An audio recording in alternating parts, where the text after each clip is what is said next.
my biggest motivator to realize that, just because you're in a certain season of life where you're experiencing a lot of failure doesn't mean that that's going to last. Hmm. And there's definitely something that's on the other side. And Yeah. what usually follows failure is success.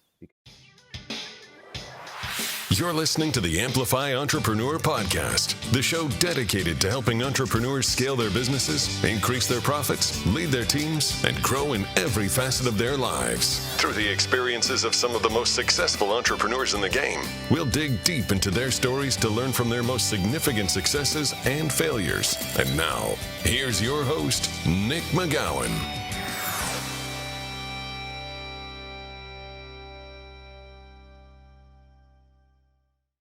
All right. Welcome to this week's episode of the Amplify Entrepreneur Podcast. I'm your host, Nick McGowan. Our goal on this show is to give away as much value to our listeners as possible. And the only thing we ask in exchange is that you leave us a 5-star rating and review on whatever platform you're listening and share this with as many people you think might benefit from this as possible. In this episode, I'm with my brother, Josh McGowan, and we are doing a little business venture. Actually, it's not going to be little at all. It's going to be pretty big. We're doing a business venture in the real estate sector. We're building an acquisitions system in the Portland market. That's where we're going to get started, and we're going to market to potential sellers, get deals under contract, and mostly dispo those, like sell those off to other investors. Essentially, we're going to do some fix and flips too, and eventually we'll get into some other types of assets, buy and hold for multifamily, and we'll see where it goes. But for the next 2 years, we're mainly focused on single family homes, buy, sell quickly, generate a cash generating business, and that's what we're doing. So, Josh, welcome to the show. How are you doing today? And can you tell us a little bit about yourself? Yeah, absolutely. Thanks for having me on today, Nick. So I'm doing really well today. It's beautiful outside. It's already like 75 degrees and it's only 10:30 a.m. It seems like summer's finally around. And Nice. it could not have come fast enough out here in Portland. Uh, Yeah. yeah. So my name is Josh. Nick is my older brother. We're 2 years apart. And I live in Portland, Oregon. And I live on the southeast side. Um, I went to Miami University and studied political science. Um, they have a great entrepreneurship program there, so I highly recommend checking that out if you can at the Farmer School of Business. Um, but I am currently working as a U.S. customs broker for a large importing company, um, but hopefully for not too much longer. Uh, but we'll see. Yeah. We'll see what happens here. Yeah. It's gonna be pretty quick, bro. as long Oh as yeah. we as long as we execute, that's the biggest thing. hmm So, which we will. So Josh, tell us what do you have planned for this coming week? Yeah, so for this week, I'm going to be going at least tomorrow to visit one of my friends down in Eugene. We both recently had a mutual friend pass away, so it'll be good to go see him. And we're going to go shooting and get some Thai food. Should be a good day. Nice. Yeah, and then I also have Monday and Tuesday off this upcoming week from my 9 to 5, or my 8 to 5, I should say. Cool.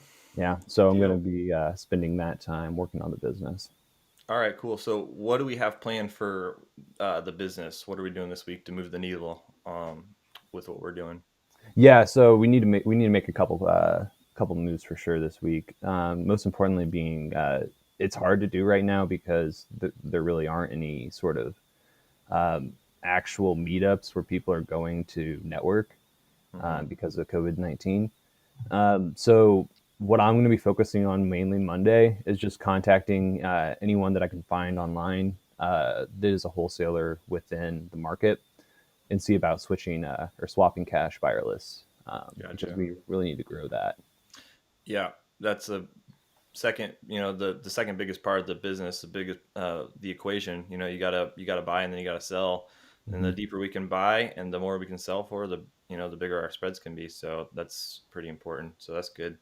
Absolutely. Um, Josh, how did you decide to take me up on this opportunity to pursue this real estate business? Because you were a little apprehensive when we first had talked about it. Whenever we first talked about it, we just kind of like kicked around the idea, Hmm. and you seemed like you weren't really interested. And then, I started doing some things here in Houston, and it just, I don't know, just I came out to visit you in, a couple months ago, Hmm. and saw that there's a lot of opportunity out there in Portland.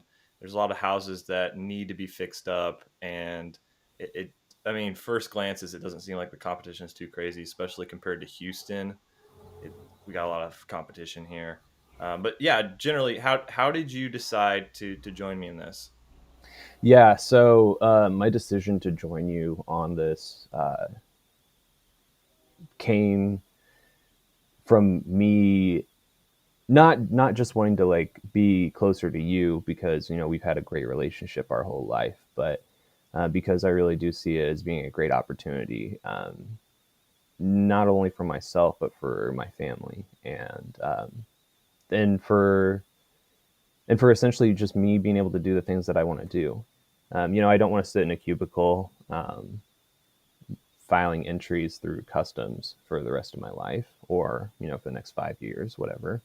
Hmm. I'd rather be spending time with my family outside, um, and just looking at houses and fixing things up. I mean, really, when you look at it, essentially, you're just trying to make your community a better place. And yes,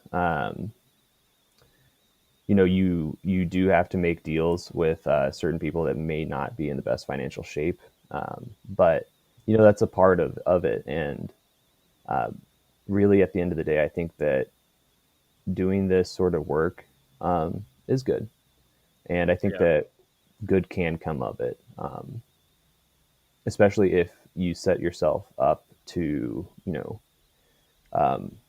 to try to make your community a better place from the start. I think that you really have a better opportunity to succeed in any marketplace when you do that. yeah, that's the ultimate final outcome of the, Yeah. the whole business. You think about everything that's involved in it. There's so much economic stimulation that happens as a result of what we're doing, and you're also making the neighborhood and the city a cleaner, more appealing place, Hmm. safer also, because a lot of these houses, they might not be safe. Yeah, and And some of them aren't. yeah. I was just walking around, and there's a house. I live in a really nice neighborhood down here in Brooklyn, and there's still a house that's like 3 blocks away from me that you can see inside of the house, like through the wood.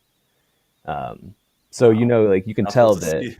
Yeah. Not through the window, through the No, side of the house. through the siding. Yeah, Yeah. yeah. So there's definitely areas that need to be uh, fixed up, and Yeah. whether that's retrofitting or doing new construction. Yeah. Um, I think that there's a lot of opportunity all over the city. Oh yeah, for sure. Well, cool, dude. There's a lot of reasons it sounds like for you to pursue this. A lot of reasons. So a lot of good's going to come from it, I'm sure. Hmm. And so, next question I've got for you is, what kind of failures or setbacks have you experienced in your life so far that could serve as learning lessons for the business world? Yeah. So um, I've made a lot of mistakes in my life, and definitely have failed quite a few times. We all have. Um, oh yeah, for sure. And you know, I think that failing, but then going back and succeeding later on has been my biggest my biggest motivator to realize that just because you're in a certain season of life where you're experiencing a lot of failure doesn't mean that that's going to last. Hmm. And there's definitely something that's on the other side. And Yeah. what usually follows failure is success, because if you fail and you put yourself back out there and you really try and you make changes that you saw that were the cause of your failure initially, then you will be successful. Um, Absolutely. if you can learn from your failures, you will be successful. That's just the bottom line. There is no success without failure. Absolutely. The people that they just go out there and they just have success like instantly, it's so few and far between. It's like winning the lottery. It Oh just yeah. doesn't happen. Like I'm never going to win the lottery, but I will be successful because I don't give up and I understand that. Like if you don't give up, like really each time you try, you're learning something new that's going to allow you to figure it out next time. You might Hmm. not get it the next time, or you might not get it the time after that, but eventually you're going to get it. Yeah. And I think that what's important to note is that it's okay to fail and to be in that state of failure for a little while, Yeah. because I mean does it, and just because like failure isn't necessarily a specific instance, it can be a season. And just because you're in a season, whether that's long or not, doesn't mean that you won't make it through it. Absolutely. Yeah. There's always good on the other side. Hmm. Yeah.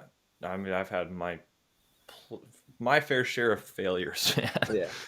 And from a business entrepreneur perspective, I feel like I finally like have gotten like a little bit over the hump of okay, now I'm done like experimenting so much and trying to figure out things, Hmm. and now I'm like having some momentum and it feels really good, man. It Good. feels really good to have made it through some of those storms. And that's not to say that like now I'm not going to have any more failures. Yes, of course I will. No, of course. But we're over a certain threshold. We're over a certain point now, and there's a lot of upside now as opposed to where I was before. Necessary steps. But if I would have had some more mentorship, um, during that time, I could have made it faster. But anyway, we're going off on a rabbit trail here. But did you have any like specific examples of failures that you Yeah. had, maybe that hey, there's a lesson and here's what I learned from it and this is how it applies to business? Yeah. So my junior year in college, I was just like really depressed, and uh, I ended up needing to take some time off. So like I left school and went to our parents' farm and just spent some time there and counseling, getting help. And it was like honestly one of the best things I ever did, because it gave me time to assess where I was and to really prioritize the things that I thought were important to myself, and also to like set realistic expectations for myself, and to realize that it's okay to not meet the expectations that you have immediately, Hmm. but to come back and just to try to be the best that you can be. Yeah, man, So that I totally applies to business. Yeah, so like I took some time off. I took like I think it was like 5 or 6 months. I ended up being out of school, but I went back in the fall and crushed it. Took 18 credit hours. Had a 3.8 GPA that semester, and I also studied for my LSAT that semester, and was also working 18 hours as a delivery driver as well. Wow. Had a So full plate for full sure. plate and everything, like, Yeah. uh, and there's always going to be a lot of failures that we have in life, and it really just is important to take time for yourself to see them for what they are, and to say, okay, what did I do wrong here, or what didn't I do wrong here, but how can we grow from this and how can we learn from this? Totally. Totally, bro. Love it. What have you learned through your work experience that would translate over to a successful real estate company the way that we want? Yeah, so my first job out of college, I worked as a um, say a loan originator, uh, loan Yeah, I remember. specialist. Yeah, for Mhm. a financial technologies company. Yeah. uh, Lindkey, great company. They work with essentially, they do B2B, business to business to customer lending. So essentially, kind of similar to like wholesaling. It's like they work with third parties and things like that. So they get a loan from a company, and then they They're a just, broker. yeah, essentially a Yeah. broker. Yeah, Loan broker. Yeah. yeah. So doing that, I had to talk to a lot of people. I was maybe like a glorified customer service representative or something. Mm-hmm. And so I would talk to so many different people. And, I feel like you really have to have some thick skin to be able to talk to people about things like finance, because it's not something that people genuine or generally like want to talk about Yeah. first. And then it's a very touchy subject that, it's emotional too. There's a lot of emotion tied to, people going to school or people with their houses, and they have a lot of memories of both things. And so, I think that having the experience of speaking with borrowers, like with hundreds of thousands of dollars in student loan debt, and dealing with a lot of money when it comes to other people's money, and giving them advice essentially on what to do with it. Mm-hmm. I think that has really prepared me for this sort of role, and Yeah. That that, makes and then sense. working with the working as a broker right now, as a customs broker. I work with a lot of systems, and I work with a lot of government agencies, and so I think that also having those sort of interactions with government agencies will be beneficial for any sort of future interactions I need to have. And I also think that above all, the most important thing that I've learned from my work experiences is that picking up the phone is the best thing you can do. All, Absolutely, dude. Like always call. follow up, Yeah. follow up is so critical, man. And you probably, I'm gonna say one thing real quick, and I'm Yeah. sure you're gonna agree with me on it. When you follow up with somebody, if they say no on that follow up call, or no matter what they say, it's a good thing Yeah. because you're solidifying, like you're becoming more of a solidified thing inside their mind. Hmm. Like, how do I say this? You're You're building becoming, rapport essentially with every sort well, of you're building interaction. rapport also, but you're building your existence inside their mind. Hmm. If you follow up with them 4 times or 5 times and the competition follows up with them once or not at all, who are they going to think of whenever they need whatever it is that you have to offer? Yeah. Well, And it if you doesn't can take just very speak to long to them. do it. Yeah. And if you can talk to them like they're a normal person, and it's not like you're trying to sell them on anything, then they're going to have a good relationship with you because they've spoke to you a couple times, or Totally. because you've left them a voicemail, and so they know your voice. Yeah. And it Even really in that. doesn't matter. I mean, it does matter like what you say to them, but just the fact that you did it at all is literally 1,000 times better than not doing anything. Absolutely, 100%. And then, if you can leave notes on any sort of calls that you have, that's also extremely important to reference those when, talking to them in the future, Use a because, CRM. it shows that you care. Yeah. Yeah. Use a CRM. Yep. Let's see here. Okay. All right. Last thing I got for you, bro, is there something I should have asked you but I didn't? Oh, Anything else you want to contribute? anything else I want to contribute? Uh, I just want to exemplify just how important a couple things are. One being, or just backtracking on a couple things here. One being pick up the phone, make calls, talk to Yep. people, Yep. gain confidence on the phone. Uh, Yep. just talking to people over and over and over again is gonna build your build your Incoterms within the industry, and it's gonna put you miles ahead of anyone else. Dude, And I so, love that you already think like that because I don't have to teach that to you. Like mhm. when we're building up the sales funnel right now because we just went live on Tuesday. Our marketing just went out. We're not going to get any, it was direct mail, so we're not going to get any replies probably until sometime this week. Super excited about that. Oh yeah, But yeah. you already know that once they start calling you, like you're going to be calling them all the Hmm. time. Oh yeah, yeah. And Yep. everybody's getting an offer. And we're Hmm. making a funnel, bro. We're going to be doing deals Yep. left and right. This thing's Yeah. gonna launch off. We're not like pups here. This is not our Mhm. first rodeo. Yeah. Yeah, and the coolest thing is, once we have our systems up and running, we can build it to where we do have a working funnel where we can just pour the people in, and some of them will fall through the funnel without ever even having to talk to us. Yeah, And I mean, that's just how funnels work. And then other ones we just kind of right. like got to push them over the edge to where they like kind of fall down into Yeah, it. But yeah, some of those take 4, 5 calls. Some of them take no calls. It's just every person's different, and every yep, person needs a personalized sort of approach. Like you need to have an approach that's personalized towards them. So yeah. going back to what I said, take notes, take notes, take notes for every single person. Take their name. If you can pronounce their name right when you call them, that's putting you miles ahead of everyone else too. Cool. Yeah. Good insights. All right, Josh, I'll turn the questions over to you now, buddy. What you Yeah. got for me, man? All right. So I had a couple questions here. So how's your week been? And what have you learned this week? Is there anything new that has stuck out to you, or that you think would be important to mention?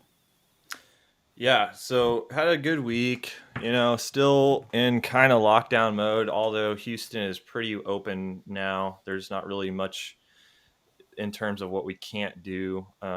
They still want us to wear masks and stuff wherever we go, but barbershops are open. Had my hair cut yesterday. That's why I'm looking so fresh right now. You're fresh as a pin. What did I learn this week, man? So I didn't, man. I Nothing is really like in my my conscience mind about what I learned. Like, oh, I learned this and that. But I'll tell you what, like that's one of the beautiful things about our subconscious minds is like we're always learning whether we realize it or not. Our subconscious minds are always working. So if we're constantly like pursuing our goals, taking action, your mind is taking in all this information whether you realize it or not. It is. So I think just the fact that I have my goals written down. Obviously I'm huge on goals, man. And pursuing goal setting and achieving of goals is a skill. It is a skill, just like any other skill.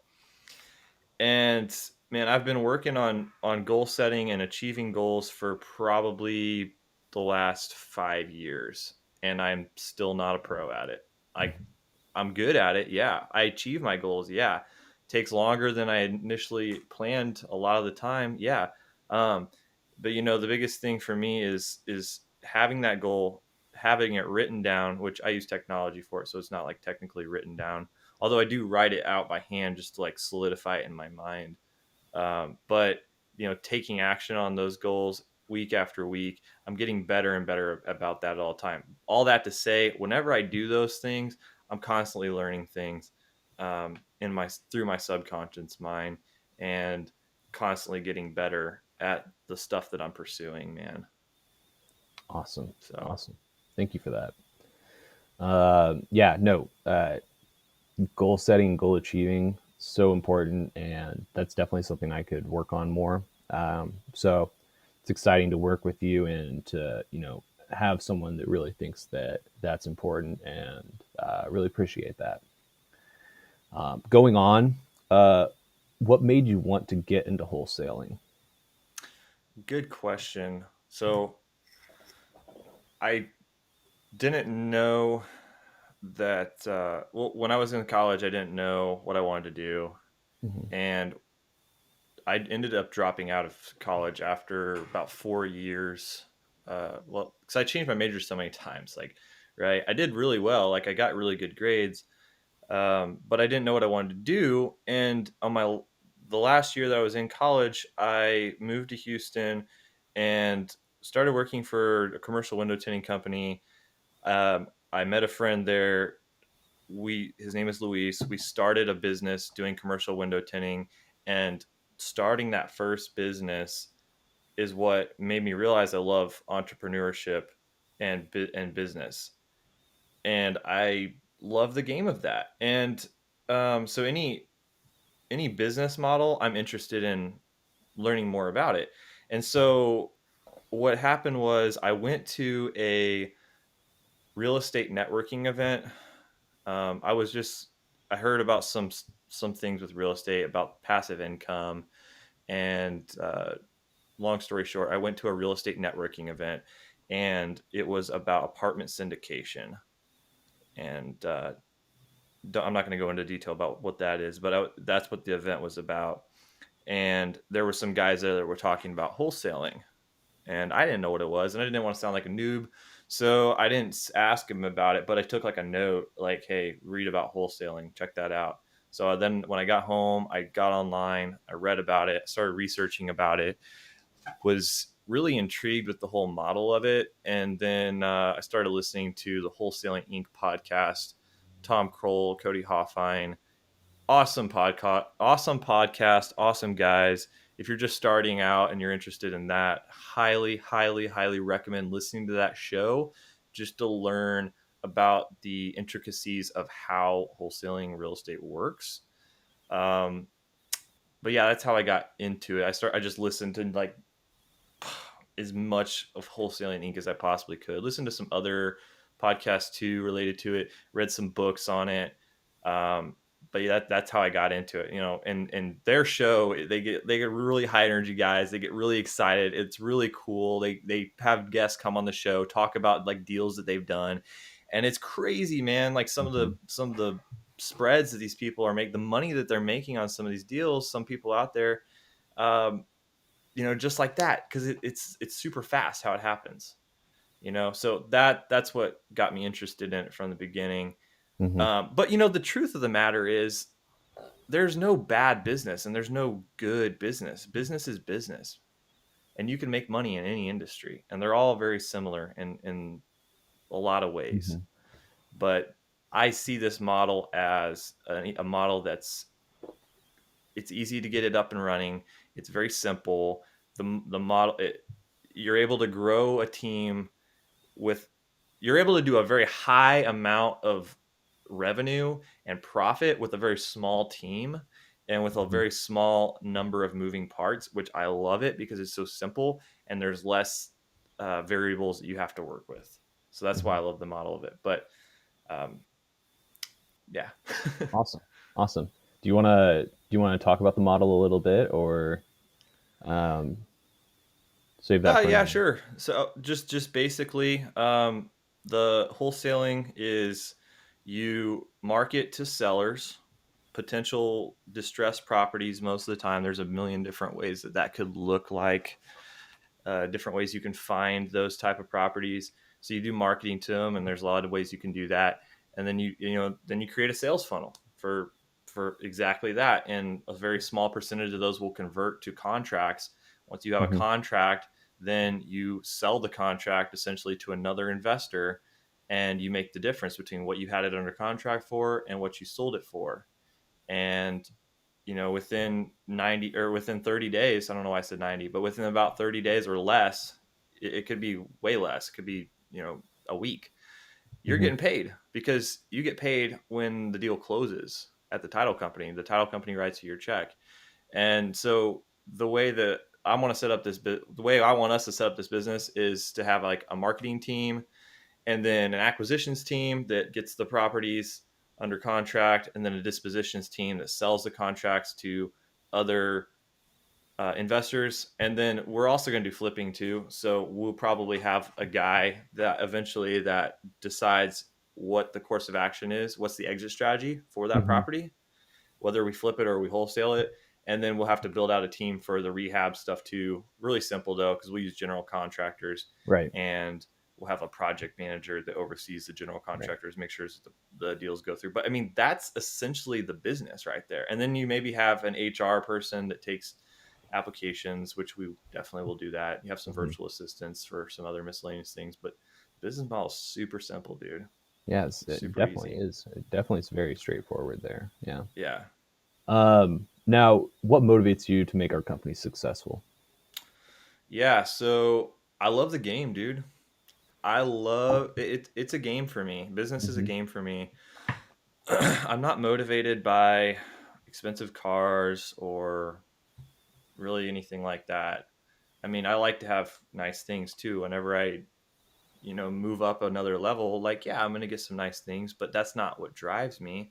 Right. I'm just driven by a few things. financial freedom, which, I've kind of already gotten to that point, because I don't have a 9 to 5. I just work on my business, and my business works for me. I have a drafting company too. I've talked about that many times on the show. Mhm. And um, I just have a love for the game, dude. A challenge for myself and helping other people and helping my team. Like, that's the most value that I get, is when I can make somebody else's life better. Awesome. And the money too, like, but the money for different reasons, I think, than most people. It's like, I want to see how far I can go. I get that. Yeah. So, Yep. Okay. Do you like the Houston market, and do you want to stay there? Houston, yeah, it's a good market. It's a Hmm. big market, more competitive than Portland for sure. Definitely going to be tighter spreads. Haven't started wholesaling here yet. I've done a few flips, and um, learned some. I've definitely learned a lot through those flips, Hmm. and yeah, it's a good market. I'll stay here. We'll build up the systems here too, and we'll get the business running here. And why not?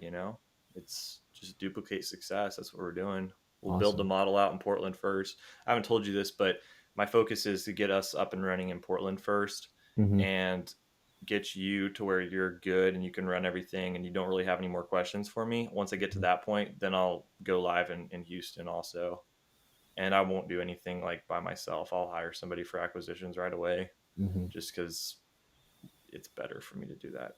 No, absolutely. Yeah. I mean, who wants to drive around all day or walk around all day doing some deal machine? Yeah.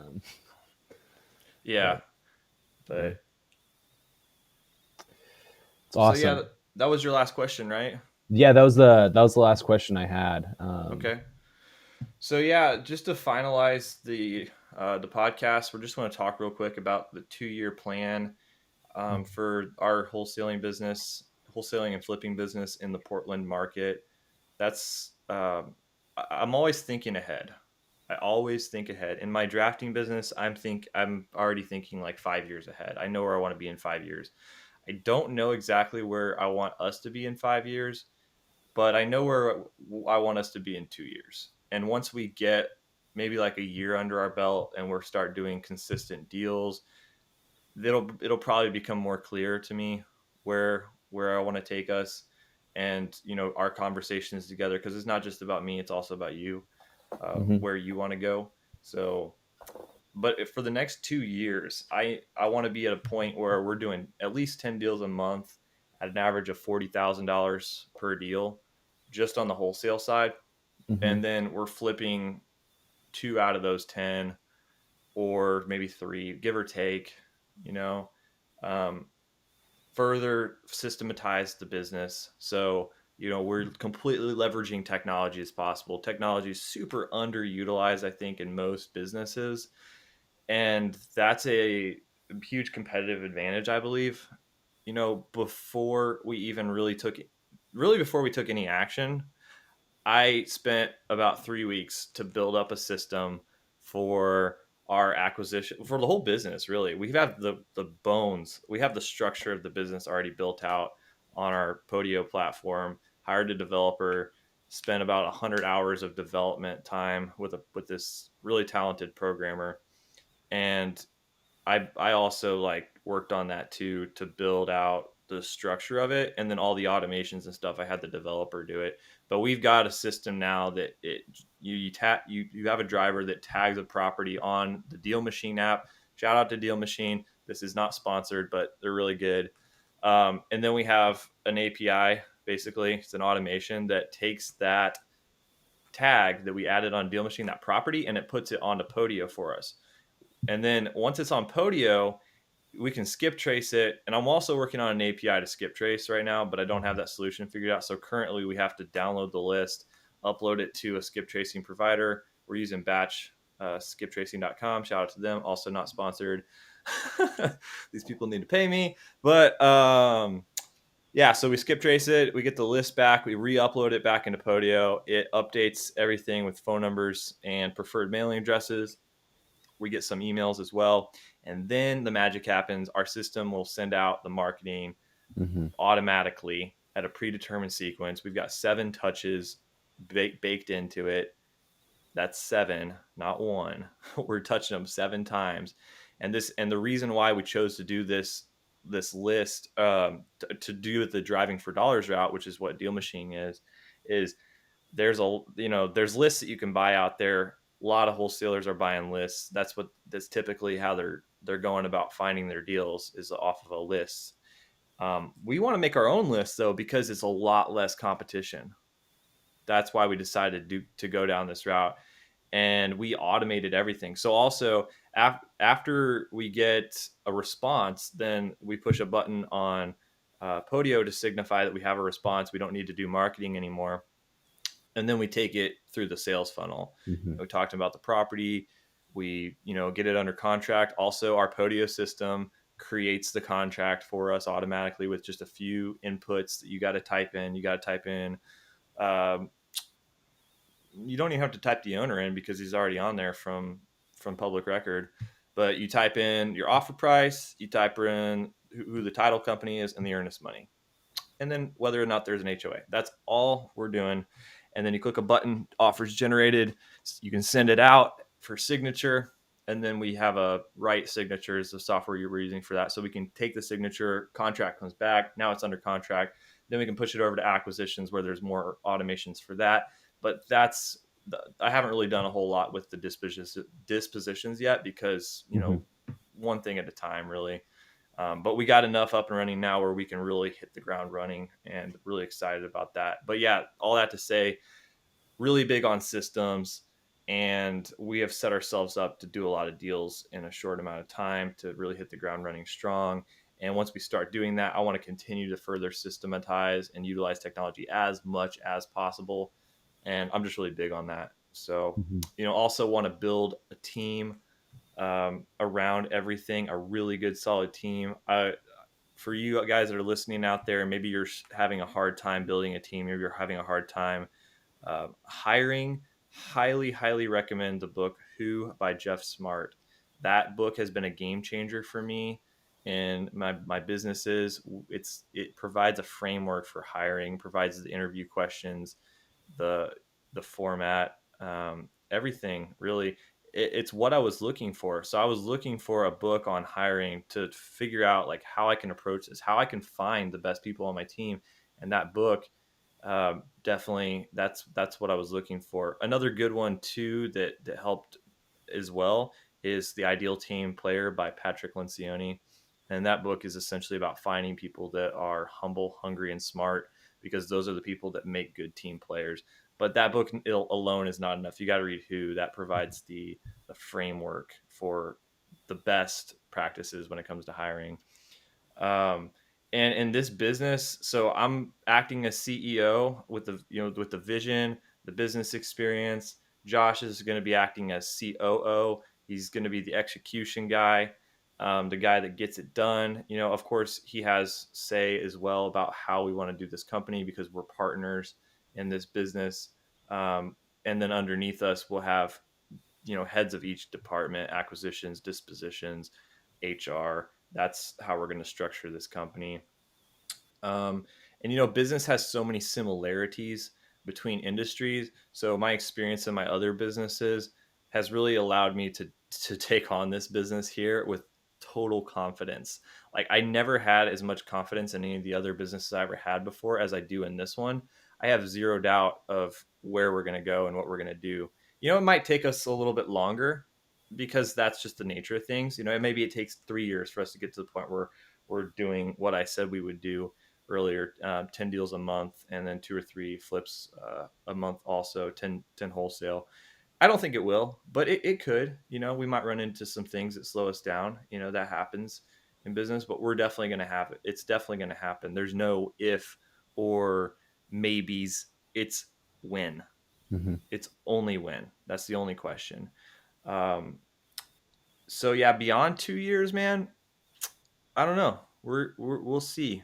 We'll see where this takes us. I mean, that 2 year vision and goal is a good place to start. I think once we start doing some more deals. Maybe we're a year deep. It's going to become more clear where we want to take this thing. Hmm. I definitely think we will go into other markets Yeah, definitely. virtually. Hmm. Um, the way that we're set up right now, the way we're going to do our acquisitions, we can easily flip the switch and go into other markets. It's not going to really be a whole lot of changes. We're not really going to have to think outside the box a whole lot, because we're basically essentially going to be virtually wholesaling in Portland, even though the Josh is in Portland. Hmm. Yeah, So I mean, we are. yeah, because we're putting it under contract and we're not even going to Hmm. look at the property. Like, Yeah. that's a waste of time in my mind to go look at a property if you don't even have it under contract. I don't do it. Hmm. Um, but yeah, I mean, it's going to be just a very scalable model that we can just take Hmm. and duplicate into other markets. So we'll probably do that. Not really sure exactly which markets. We'll have to do research on that. Definitely looking And at something like maybe Cincinnati. I've got a couple friends out there who still live in the area, some that are very successful business people that I think would be interested in this.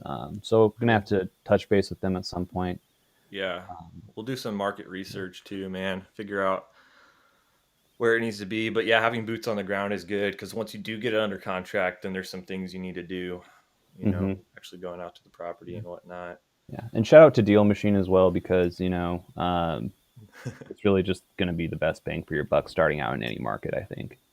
Yeah, if that's how you want to do it. But there's a lot of ways to do it, man. That's just how we decided to do it, because Hmm. we're trying to avoid the competition. I didn't talk about this, but I started trying to wholesale January of 2019 last year, and I spent a lot of money. I spent a little over $10,000 on direct mail, and I got zero deals. And I mailed to a couple really saturated lists, and these people were getting mail already, like left and right. They were Hmm. getting hit from every direction, and so that's why when we're taking the approach that we are, we're going to get a huge bang for our buck this way. I know some other people that are doing similar to what we're doing, and their cost per acquisition is ridiculously low. So that's how I know that this is going to work really well. Yeah, yeah, We're really going to avoid the competition through that. yeah. So yeah, man, Hmm. I'm And I think super that that's the pumped. biggest thing for like early success is just avoiding competition.